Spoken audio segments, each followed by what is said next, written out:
Hi friends, இன்றைக்கி நம்ம செம்பருத்தி ஜூஸ் போட போகிறோம். அதுக்கு ஒரு 6-7 செம்பருத்தி பூ எடுத்து கழுகி எடுத்து வச்சுக்கலாம்.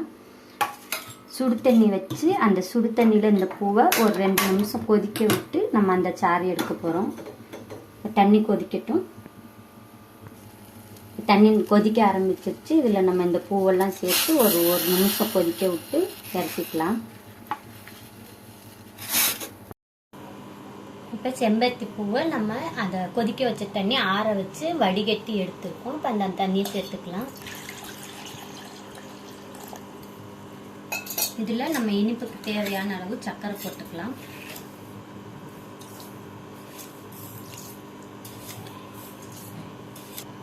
இப்போ அரை மூடி எலுமிச்சம்பழம் இதில் நம்ம புழிஞ்சு விட்டுக்கலாம்.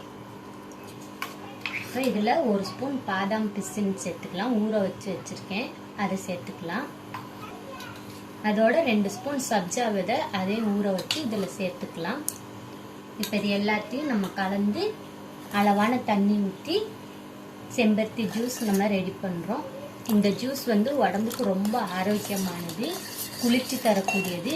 இந்த மாதிரி வாரத்தில் ஒரு 2 டைம் நீங்கள் செஞ்சு குடிச்சு பாருங்கள். நல்லா உடம்பு புத்துணர்ச்சியாக இருக்கும்.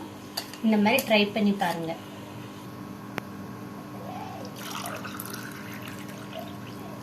லைக் பண்ணுங்க, சப்ஸ்கிரைப் பண்ணுங்க.